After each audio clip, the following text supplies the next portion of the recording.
Mais l'hiver nous invite aussi parfois à faire face au vide. Et si pendant ce vide-là, on était en train de semer des graines, comme si on était en train de préparer notre printemps? Bienvenue sur le Méno Show. Ce podcast est destiné aux femmes en préménopause, des femmes engagées dans leur bien-être, surtout pour celles qui ont envie de traverser cette phase sans perdre le contrôle sur leur corps, sur leur alimentation et sur leur vie. Ici, on va parler de conscience, d'inconscient, de bien-être, d'entraînement, d'alimentation, d'hormones, de tout pour vous, mesdames. Bienvenue sur le show. Bonjour et bienvenue sur un nouvel épisode. Aujourd'hui, j'ai envie de faire suite un petit peu au lancement de mon livre et des saisons. Donc, j'ai envie de créer un épisode pour vous parler de s'abandonner aux saisons qu'on traverse. Donc, comme dans l'épisode de mon livre, je vous ai parlé des saisons, la saison de l'enfance, de l'adolescence, de la vie adulte et de la préménopause et la certaine résistance qu'on peut avoir à traverser les saisons. Donc, l'épisode d'aujourd'hui, c'est pour vous faire comprendre que rien ne sert de retenir. Chaque saison a quelque chose à nous apprendre. Donc, de vouloir rester accroché à une saison, c'est s'empêcher de transitionner, de s'élever, et c'est de créer une certaine résistance dans le corps. On a tendance à s'accrocher à ce qui était et d'offrir cette espèce de résistance-là au changement. C'est quelque chose que je parle souvent à mes clientes, cette espèce de résistance au changement-là, parce qu'on la ressent vraiment beaucoup à la préménopause. On est vraiment en espèce de résistance parce que dans notre tête, ça fait comme, ben, c'est la fin. Donc, si je me laisse aller, ça veut dire que je décline. Au contraire, cette nouvelle saison-là a quelque chose de magnifique à t'offrir. Et si tu restes dans la résistance, c'est là où tu vas sentir tous les inconforts de la préménopause, les symptômes, la résistance, l'inflammation. Donc, j'en parle vraiment souvent de relâcher. Mais c'est un peu comme l'automne. L'automne, elle relâche. Elle nous invite au relâchement. Comme les feuilles dans les arbres qui offrent aucune résistance à la saison qui s'en vient. Elle se dit, c'est le processus de la vie et je me laisse complètement. D'ailleurs, il y a une auto-hypnose directement sur mon site web pour t'accompagner dans ce lâcher-prise-là.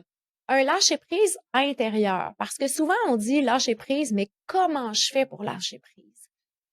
Et là, on essaie de trouver comment faire, mais en fait, c'est un état intérieur. Donc, c'est vraiment très intéressant de juste comme je lâche prise, comme les feuilles en automne, et je m'abandonne totalement à cette nouvelle saison-là qui s'offre à moi. Si tu veux rester en été, puis rester en été, puis là, chialer contre la météo, puis là, c'était bien plus fun quand il faisait chaud, puis là, l'automne, il pleut, puis là, l'automne, tu sais. Et là, quand on offre cette résistance-là, c'est là où notre automne est complètement désagréable. C'est là où on rentre parfois dans la dépression saisonnière. Pourquoi? Parce que notre état intérieur est en résistance. Donc, pour pas entrer dans cet état-là, c'est de profiter de chaque moment. Qu'est-ce que t'offre l'automne? Des potages. On commence à se recoucouner. On est moins tu sais, l'été, moi, je trouve qu'on est très, très, très actif. Quand je vois l'automne arriver, je suis quand même contente de me déposer parce que l'été, je veux en profiter. Donc, je suis dans l'action, je suis dans le mouvement, dans les couchers de soleil. Le matin est plus tôt, le soir est plus tard. Je veux en profiter au maximum. Donc, quand arrive l'automne, je suis vraiment contente de pouvoir me déposer. Et on va offrir notre inconfort à l'automne. On voudra pas se laisser aller parce qu'elle demande aussi de revisiter un peu l'automne, revisiter ce qui nous convient plus, ce qui nous nourrit plus, peut-être des croyances, peut-être des relations. Profite de l'automne, t'installer confortablement là-dedans et de regarder tes choix, tes habitudes et tes décisions avec comme un peu plus de clarté. On a le temps de le faire. L'automne, si on se laisse aller, peut nous offrir une très grande transformation. Même chose pour l'hiver. Alors, l'hiver peut être long. L'hiver peut être long si on lui offre encore là une résistance. Mais l'hiver nous invite aussi aux soirées près du feu, nous invite à des moments de qualité, nous invite aussi parfois à faire face au vide. Il n'y a rien à faire en hiver. Combien de fois je l'entends? Ça veut dire qu'on est confronté à notre vide intérieur. Mais si on s'assoyait dans ce vide-là, si on l'accueillait, si on prenait le temps de regarder et de le remplir de quelque chose de complètement nouveau, une touche d'amour, une touche de douceur. Et si pendant ce vide-là, on était en train de semer des graines, comme si on était en train de préparer notre printemps. Alors on s'installe dans le vide et on sème des nouvelles choses. L'hiver, c'est une étreinte. L'hiver, c'est un cocon. L'hiver, c'est le moment d'avoir des moments de qualité avec soi, de ralentir, de s'offrir la douceur. Et le corps a tellement besoin de douceur. Si tu veux savoir si ton corps a besoin de douceur, il va t'envoyer des élans de sucrerie. Ça, c'est la plus belle façon de savoir, est-ce que j'ai besoin de douceur? Oui, je le vois, j'ai des rages de sucre. Les femmes ont beaucoup de rages de sucre en SPM. Pourquoi? Parce que le corps veut être coucouné, le corps a besoin de douceur, le corps a besoin de ralentir. Et son signal, sa façon de te l'indiquer, c'est de t'envoyer des rages de sucre. Alors toi, ce que tu connais, c'est de résister à ces rages de sucre-là ou ne pas résister parce qu'on comprend pas qu'est-ce qui se passe à l'intérieur de soi. Mais chaque femme à qui j'ai dit c'est de la douceur que ton corps a besoin puis qu'elle a transformé son état intérieur vers de la douceur, il y a eu beaucoup moins de rage de sucre durant les SPM. Le printemps, c'est la renaissance. Le printemps, c'est la simplicité. Le printemps, c'est comme une espèce de petite joie fébrile à l'intérieur de soi, comme tout renaît. Si tu as pris le temps de semer tes graines en hiver puis de profiter de tes moments de qualité, il y a une très belle renaissance qui va s'offrir à toi au printemps.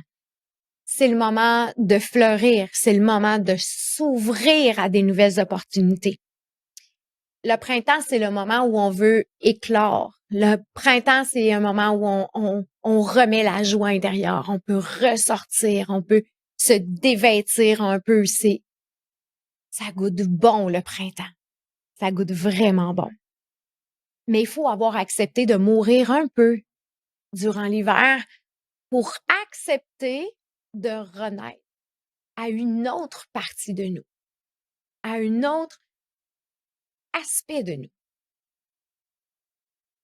C'est comme si on ne peut pas avoir un printemps sans avoir eu l'hiver. Si on n'a pas eu ces moments de reconnexion-là, il y aura comme moins de renaissance à soi comme le printemps. Et puis, il y a l'été. L'été, c'est les récoltes. L'été, c'est l'abondance. L'été, c'est la lumière. C'est l'expansion, l'été. C'est le plaisir, c'est la joie. Elle nous emmène aussi à contempler, à profiter, à se laisser aller dans l'été avec des moments de connexion, de rassemblement, des moments de joie. Alors, tu vois que de rester figé dans une saison, c'est juste de refuser le mouvement de la vie. Moi, c'est que l'été que je veux vivre. Alors là, on vient de se priver et de rester figé dans des étapes qui sont normales. C'est comme si tu te privais d'une certaine évolution. C'est comme si tu te privais de grandir. Donc, toutes les saisons ont quelque chose à t'apporter. Si tu acceptes la saison qui te traverse. Je sais, c'est parfois difficile de laisser partir certaines parties de nous. Je sais que c'est parfois souffrant d'être assis dans le vide. Je sais que c'est inconfortable aussi de quitter des anciennes versions de nous qui nous servent plus. Et c'est sûr que l'ego entre en jeu. L'ego ne veut pas tout à fait laisser partir des parties de nous parce que lui, il dit, mais comment on va faire si on ne se protège plus? Comment on va faire si on n'a plus cette carapace-là? Donc, cheminer avec l'ego, se voir, se transformer, se transitionner. Je sais que parfois, c'est difficile de laisser partir la partie de toi qui était habituée de tout contrôler, la partie de toi qui voulait comme tout planifier, qui voulait tout prévoir. Mais quand on entre dans les saisons de notre âme, rien à faire.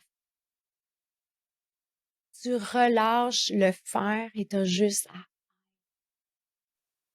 Donc, ce que je t'invite à faire pour la prochaine année, c'est être pleinement dans chaque saison. Juste être avec toi. Juste pleinement avec toi. Sans chichi, sans rien, c'est juste, je traverse ce qui est là. Chaque saison a quelque chose à t'enseigner. Si tu prends le temps de savourer et de voir l'enseignement. À travers chacune d'elles, ton âme continue de te murmurer. Je le sais que le mental comprend pas. Mais laisse-moi le guider. Alors aujourd'hui, je vais t'inviter à fermer les yeux quelques instants et à prendre des respirations conscientes. Juste que tu prennes le temps de sentir dans quelle saison tu es présentement. Est-ce que tu es dans un automne d'ajustement? Est-ce que tu es dans un hiver de repos, de relâchement? Est-ce que tu es dans un printemps de mouvement? Est-ce que tu es dans un été d'expansion? Peu importe. Peu importe la saison que tu traverses. Peu importe là où tu es maintenant.